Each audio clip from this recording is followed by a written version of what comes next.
all very fancy, isn't it? So, thank you first and foremost to Marjon and everybody here today for the frankly enormous and ridiculous honour, which I'd always joked about being given an honorary something or other someday, but it's got to the point that when I saw the email come in about this, I genuinely thought that a friend was pranking me. So, an honorary master's, I read. For services to music, for me, I kept the entire thing a secret until I was certain that it was real and had given my friends a lot of sceptical glances, password attempts at hacking their emails, that sort of things, just to check that it wasn't fake. Because even now, as I'm on the stage in front of all of you who've done a load of work to be here and are probably like, why is this tiny child person on stage? I'm not sure that I deserve it.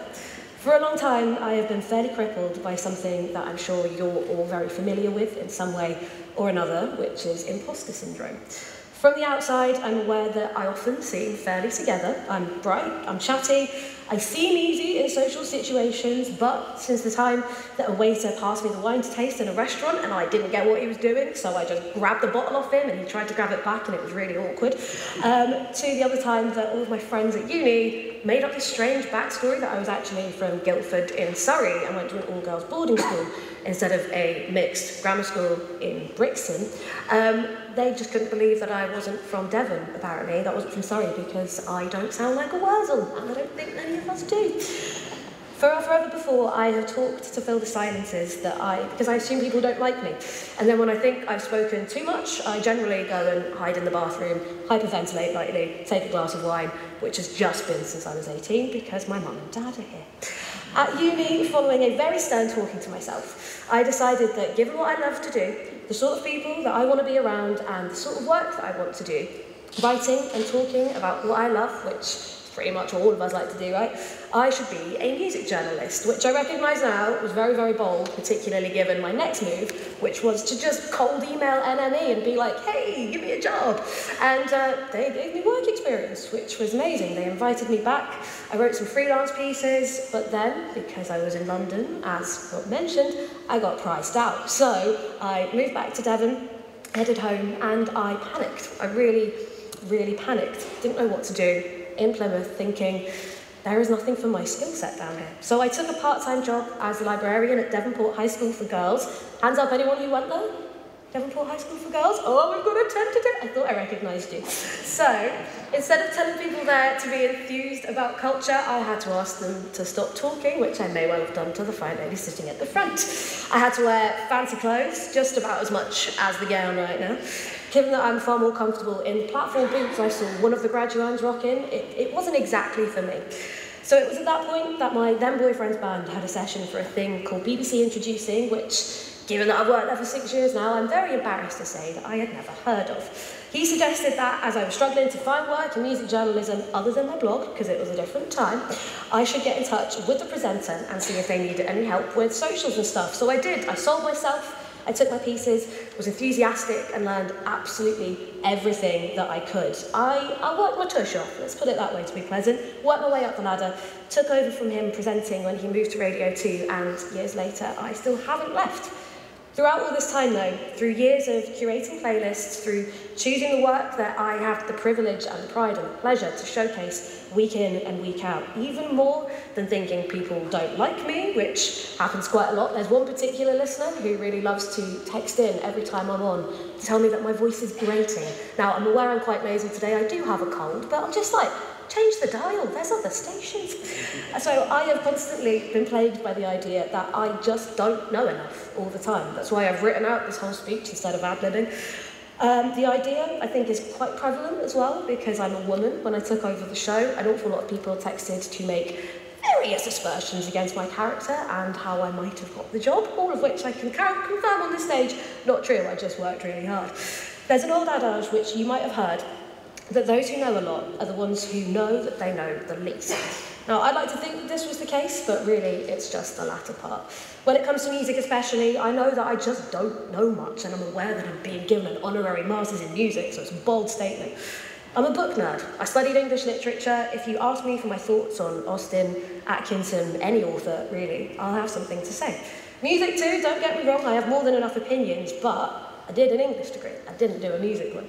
And as many people have asked me in pleasant and often deeply unpleasant messages, often found in request boxes in the middle of those primed for anxiety, can't quite sleep, think you're going to be late for work nights, I often get asked, what gives me the right to decide what should be played and what shouldn't? What do I know? They have a point, although I do admittedly wish they'd say it a little bit nicer. What does give me the right? As I say, I'm not a musician. I actually have a blues hand right now from trying to play tambourine in a friend's music video. And when I was like, hey, did I do it all right? He went, it's really nice to play something you're average at, which is not true, because I followed up with I can't swim, can't ride a bike, and he laughed in my face and left, so that was good. I don't have a memory for music. All of my friends, almost all musicians, and those who aren't, who are still aficionados, can tell you the album a specific track came from, when it came out, who it was inspired by, and its place in the musical canon. But I can't for anyone other than, like, maybe Arctic Monkeys. So what does give me the right? What gives any of us the right to talk about anything, to try at anything, if it's not what we've dedicated our lives to and have qualification on qualification on? Well, to do a classic grad speech move, I'd like to quote a great man. Who here has heard of John Peel? Yeah, that's what we like. So for anyone who's like, who's that, is he to do with oranges? No. It was basically the god of new music, right? He's the man for whom the BBC introducing Uploader, which is called Peel in the Building, is named for. He presented on Radio 1 for nearly 40 years, only stopping when he died in 2004. For all that time, he rifled through piles of tapes, vinyl and CDs to make sure that he never, as he put it, missed the next Beatles. With a bottle of red wine at night, which I do not advise, it was every single night, then he'd have a nap. He discovered the likes of Nirvana, David Bowie, Pink Floyd, Joy Division, Led Zeppelin, and introduced them to all of our music collections, inspired all of the artists that we love today. But in his autobiography, he says that many people ask him over and over, what gives you the right to choose? Who gave you the authority, Jackie Weaver? To that, he said that all I ever wanted to do was hear music and like it and play it to other people. And reading that, I felt my brain shift. I love music, I always have, I always will, and while I might not know how to play it myself, as the tambourine bruisers attest to, I want to learn everything I can so that I know I'm not missing something which I'd love to play and which people might want to hear. With that said though, it's not like I don't spend days a week curating my playlists, doubting every single move I make. That doubt is always there. You know, what if I miss something? What if my lack of knowledge trips me up? What if I'm just not good enough? Well, this shifted properly a few years back when I went to London for meetings which absolutely terrified me, right? They were with the head of BBC Radio 4's Woman's Hour and Front Row, which is the leading arts show in the country.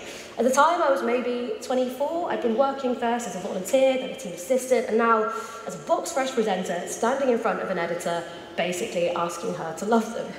I was in the Swanky Media Cafe at the BBC's new broadcasting house, and she was sat there, right? This woman in her 50s, she's very well put together. I know now that she's quick to laughter. She loves a hug. She will travel far across the country to make sure you're okay. But then, as I trotted up to her, having just had a light hyperventilate in the bathroom, no wine available, she kept scrolling on her phone.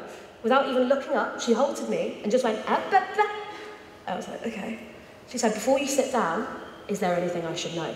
Like, are you only here because your uncle runs the BBC? Is your dad a barrister? Or is there some reason, other than talent, for you being here today?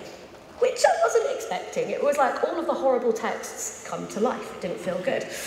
You hear about the media being a bit nepotistic at times. I'm sure some of you are worried about that.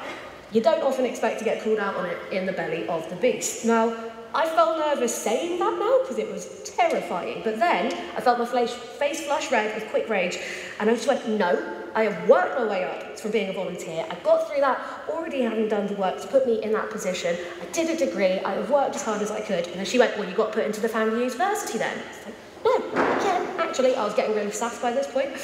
I'm the first in my family to go to university. I'm not here because I'm related to anyone, and I've not been given any favours. I've just worked really bloody hard, and I've tried to be good at what I do, which is exactly what you guys do. She smiled down at her coffee cup then, put her phone down, and looked up at me. And she said, well, then I think you should take a seat, Sarah. We'd like to hitch our star to your wagon. I'd never heard that phrase before, and I've never, at least not to the degree I had before then, had imposter syndrome again. Sometimes you need clarification from an outsider that you've worked for what you have. I have worked to be here. I read all major music publications, write for some of them, and constantly question my choices on music. I stand by the artists that I've worked to promote, and many of them are happily, and very luckily, now thriving with record deals, radio on tracks of the week, and headline tours. Choosing and then standing by your choices is never easy, particularly if you're as indecisive as me, but knowing that you're fallible, that not everything you do will always be right, is a really good thing. Imposter syndrome is not. One cripples while the other keeps you balanced, constantly inquisitive and questioning. It makes you work hard and keep doing so, just like you're doing. You've worked to be here, and if you really want it, you'll keep working to get where you want to be next. Be kind, work hard, ask questions, always ask questions, particularly of yourself. Make notes and do what you love. If you're doing that, then the passion for it will guide you, and if it doesn't, or if it falters, just ask more questions. People like that. I'm only 28 and I'm still figuring out more than enough stuff, like, as mentioned, how the heck I've been given an honorary master's for services to music, but I know that I've worked to be here. Now when people ask me how I'm qualified to talk about music and choose what I think is good, I will finally have something to show them, other than myself and the bits I've said to you today. Doesn't defeat the constantly lurking beast that is imposter syndrome, but it is definitely going to help, even if it's just that I can now hold my scroll up in front of their sneering faces, and I hope you guys do the same with yours, while still being, of course, oh so very nice. Thank you all so much for this incredible honour and for a paper piece of payback. Thank you.